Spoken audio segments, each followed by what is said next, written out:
Hi dear friends, ഇന്ന് നാടൻ രീതിയിൽ നല്ല പെർഫെക്റ്റ് നെയ്യപ്പം എങ്ങനെ തയ്യാറാക്കാമെന്നാണ് കാണിക്കുന്നത്.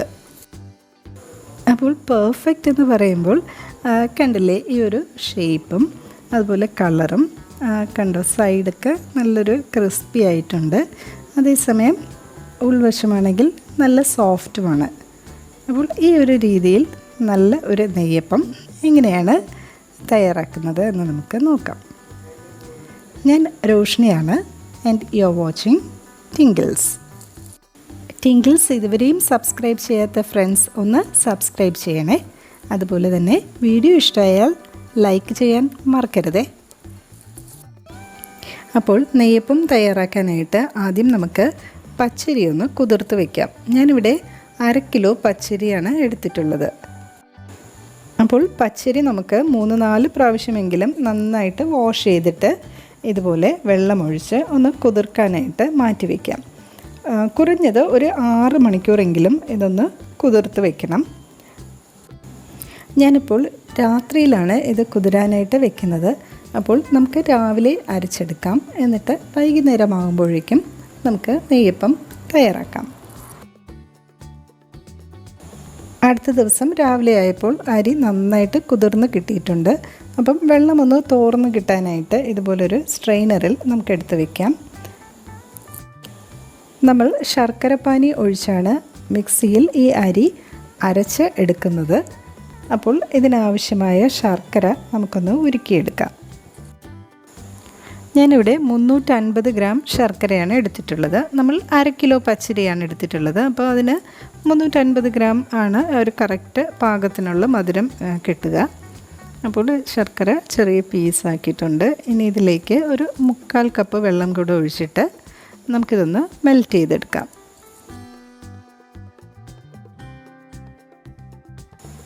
അപ്പോൾ ലോ ഫ്ലെയിമിൽ വെച്ച് നമുക്കിതൊന്ന് ഉരുക്കിയെടുക്കാം. ഇതിപ്പോൾ എല്ലാം ഒന്ന് മെൽറ്റായിട്ട് വന്നിട്ടുണ്ട്. ഇത് മതിയാവും. ഇതിനി ഒന്ന് അരിച്ചെടുത്തിട്ട് തണുക്കാനായിട്ട് നമുക്കൊന്ന് മാറ്റി വയ്ക്കാം. ഇത് നന്നായി തണുത്തതിന് ശേഷമാണ് നമ്മൾ അരിയിലേക്ക് ഒഴിച്ച് അരച്ചെടുക്കുന്നത്. അപ്പോൾ ഇതൊന്ന് തണുത്ത് വരട്ടെ.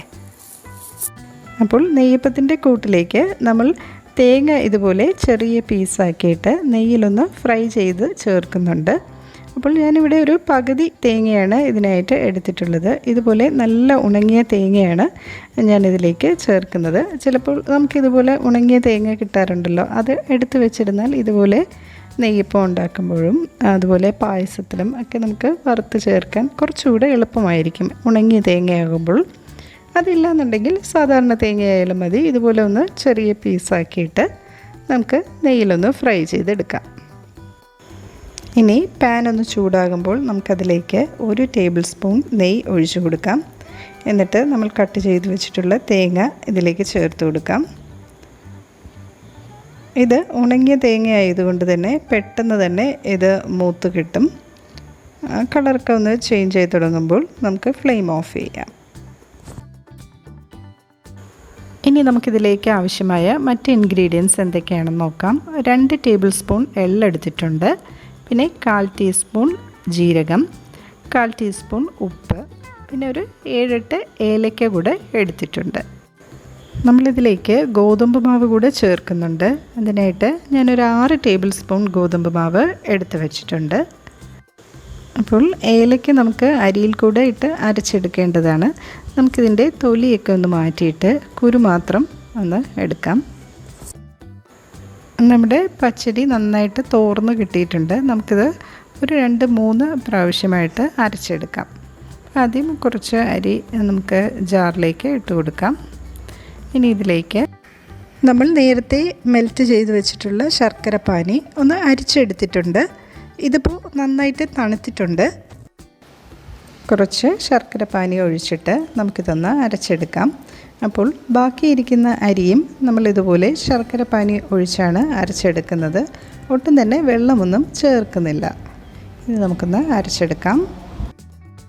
ഇത് നമ്മൾ അരച്ചെടുക്കുമ്പോൾ ശ്രദ്ധിക്കാനുള്ള കാര്യം, ഇത് നമ്മൾ നല്ല സ്മൂത്തായിട്ട് അല്ല അരയ്ക്കുന്നത്. ചെറിയ തരിയോട് കൂടിയാണ് ഇത് ഉണ്ടാവുക. ഇത് നമ്മൾ ഒന്ന് കയ്യിലെടുത്ത് ഒന്ന് നോക്കുമ്പോൾ തന്നെ മനസ്സിലാവും. ചെറിയ ചെറിയ തരികൾ ഇതിലുണ്ട്. അപ്പോൾ ഇതാണ് ഇതിൻ്റെ ഒരു പരുവം.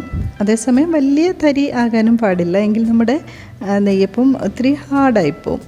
അപ്പോൾ ഈ ഒരു ചെറിയ തരിയോട് കൂടിയാണ് അരച്ചെടുക്കേണ്ടത്.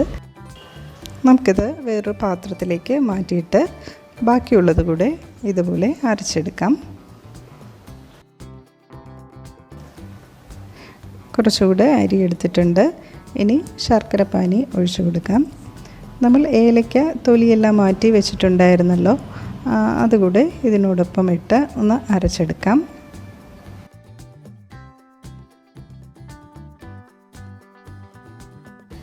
അപ്പോൾ ഇതും നേരത്തെ പറഞ്ഞതുപോലെ തന്നെ തരിയോട് കൂടിയാണ് അരച്ചെടുത്തിട്ടുള്ളത്. നമ്മളൊരു 6 ടേബിൾ സ്പൂൺ ഗോതമ്പ് മാവ് എടുത്തു വെച്ചിട്ടുണ്ടായിരുന്നു, അതുകൂടെ ഇതിലേക്ക് ചേർത്ത് കൊടുക്കാം. ഇതിലേക്ക് കുറച്ച് ശർക്കരപ്പാനി കൂടെ ഒഴിച്ചു കൊടുത്തിട്ട് ഒട്ടും തന്നെ കട്ടയൊന്നും ഇല്ലാതെ ഇത് മിക്സ് ചെയ്ത് കിട്ടാനായിട്ട് നമുക്ക് പെട്ടെന്നൊന്ന് കറക്കിയെടുക്കാം. അപ്പോൾ അതും അരച്ച് റെഡിയാക്കി എടുത്തിട്ടുണ്ട്. നമുക്ക് ഈ പാത്രത്തിലേക്ക് ഒഴിച്ചു കൊടുക്കാം. അപ്പോൾ ബാക്കിയിരിക്കുന്ന അരിയും ഇതുപോലെ അരച്ച് എടുത്തിട്ടുണ്ട്. നമ്മുടെ ബാറ്റർ ഇപ്പം കുറച്ച് തിക്കായിട്ടാണ് ഇരിക്കുന്നത്. ശർക്കരപ്പാനി കുറച്ച് ബാക്കിയുണ്ട്, നമുക്കതുകൂടെ ഒഴിച്ചിട്ട് ഇത് കുറച്ചുകൂടെ ലൂസാക്കാം. ഇപ്പോൾ ഇത് നമ്മുടെ ദോശമാവിൻ്റെ ഒരു കൺസിസ്റ്റൻസിയിലാണ് കിട്ടിയിട്ടുള്ളത്. ഇത് ഒരു 7-8 മണിക്കൂർ നമ്മൾ ഫെർമെൻറ്റ് ചെയ്യാനായിട്ട് വെക്കുന്നുണ്ട്. അപ്പോൾ കുറച്ചുകൂടെ കട്ടിയായിട്ട് വരും. ഓക്കെ, ഇപ്പോൾ ഈ ഒരു ലൂസിലാണ് നമ്മൾ കലക്കി വെക്കുന്നത്.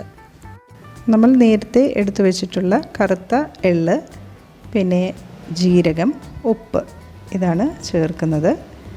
ഇനി നമ്മൾ തേങ്ങ നെയ്യിൽ ഫ്രൈ ചെയ്ത് വെച്ചിട്ടുണ്ടായിരുന്നല്ലോ, അതുകൂടെ ചേർത്ത് കൊടുക്കാം. നമ്മൾ നെയ്യപ്പമാണല്ലോ തയ്യാറാക്കുന്നത്, അപ്പോൾ കുറച്ച് നെയ്യ് വേണമല്ലോ. നമുക്കിതിലേക്ക് 2 ടേബിൾ സ്പൂൺ നെയ്യ് ഒഴിച്ചു കൊടുക്കാം. നമ്മളിത് വെളിച്ചെണ്ണയിലാണ് പൊരിച്ചെടുക്കുന്നത്. അപ്പോൾ നമുക്ക് ഈ മാവിലേക്ക് 2 ടേബിൾ സ്പൂൺ നെയ്യ് ഒഴിച്ചു കൊടുക്കാം. ഇങ്ങനെ ചെയ്യുമ്പോൾ നമ്മുടെ നെയ്യപ്പത്തിന് നെയ്യുടെ ഒരു നല്ല മണവും രുചിയും കിട്ടുകയും ചെയ്യും. അതുപോലെ തന്നെ നെയ്യപ്പത്തിൻ്റെ ഉൾഭാഗം നല്ലൊരു സോഫ്റ്റായിട്ട് ഇരിക്കുകയും ചെയ്യും. അപ്പോൾ 2 ടേബിൾ സ്പൂൺ നെയ്യ് ഒഴിക്കുകയാണ്. ഇനി ഇത് നമുക്ക് നന്നായിട്ടൊന്ന് മിക്സ് ചെയ്തിട്ട് 7-8 മണിക്കൂർ ഒന്ന് അടച്ച് മാറ്റി വയ്ക്കാം. അപ്പോൾ അത്രയും സമയം കൊണ്ട് ഇത് നന്നായിട്ട് ഒന്ന് ഫെർമെൻ്റായി കിട്ടും. കുറഞ്ഞത് 6 മണിക്കൂറെങ്കിലും ഒന്ന് ഫെർമെൻ്റ് ചെയ്യാനായിട്ട് മാറ്റി വയ്ക്കണം. ഇതിപ്പോൾ 8 മണിക്കൂർ ആയിട്ടുണ്ട്. മാവ് കണ്ടില്ലേ, നമ്മൾ കുറച്ച് ലൂസായിട്ടാണല്ലോ കലക്കി വെച്ചത്, ഇപ്പോൾ കുറച്ച് തിക്കായിട്ടുണ്ട്. ഇതിനി നമുക്ക് നന്നായിട്ടൊന്ന് മിക്സ് ചെയ്തിട്ട് ചുട്ടെടുക്കാം. വേറെ ഒന്നും തന്നെ നമ്മളിനി ഇതിലേക്ക് ചേർക്കുന്നില്ല. അപ്പോൾ നമുക്കിത് ചുട്ടെടുക്കാം. അപ്പോൾ ഇതുപോലൊരു ഇരുമ്പ് ചീനിച്ചട്ടിയിലാണ് ഞാൻ നെയ്യപ്പം ചുട്ടെടുക്കുന്നത്. ആവശ്യത്തിന് വെളിച്ചെണ്ണ ഒഴിച്ചു കൊടുക്കാം. ആദ്യം എണ്ണ നന്നായിട്ടൊന്ന് ചൂടായി വരട്ടെ. എണ്ണ നല്ല ചൂടായി വരുമ്പോൾ നമുക്ക് മീഡിയം ഫ്ലെയിമിലേക്ക് മാറ്റി കൊടുക്കാം. ഇനി ബാറ്റർ നന്നായി ഒന്ന് കലക്കിയിട്ട് അതിൽ നിന്നും ഒരു തവി മാവെടുത്ത് എണ്ണയിലേക്ക് ഒഴിച്ചു കൊടുക്കാം.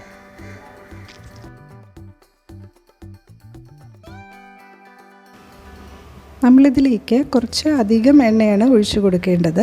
അപ്പോഴാണ് നമ്മുടെ മാവ് ഇതുപോലെ കംപ്ലീറ്റ് ആയിട്ട് എണ്ണയിൽ ഇങ്ങനെ മുങ്ങിക്കിടക്കുന്നത്. ഒരു 15 സെക്കൻഡ് ആകുമ്പോൾ ഇത് താനെ പൊങ്ങി മുകളിലേക്ക് വരും. ഇപ്പോൾ ഇത് പൊങ്ങി വരുന്നുണ്ട്, കണ്ടില്ലേ?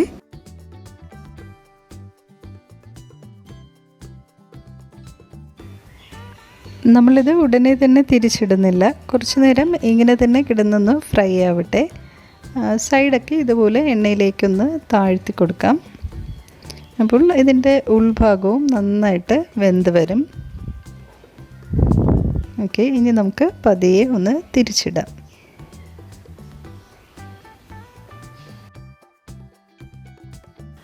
നെയ്യപ്പം നല്ല ഒരു കളറിലും ഷേപ്പിലും ഒക്കെ കിട്ടിയിട്ടുണ്ട്.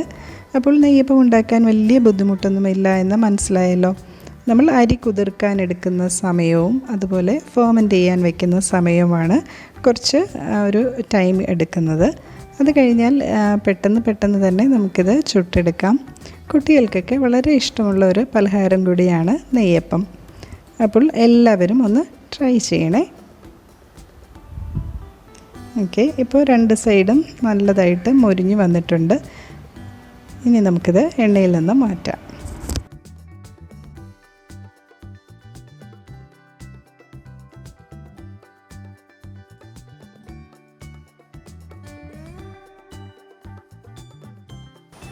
അങ്ങനെ നമ്മൾ നെയ്യപ്പമെല്ലാം ചുട്ടെടുത്തിട്ടുണ്ട്. നമ്മൾ തയ്യാറാക്കിയ മാവിൽ നിന്നും എനിക്ക് 20 നെയ്യപ്പമാണ് കിട്ടിയിട്ടുള്ളത്.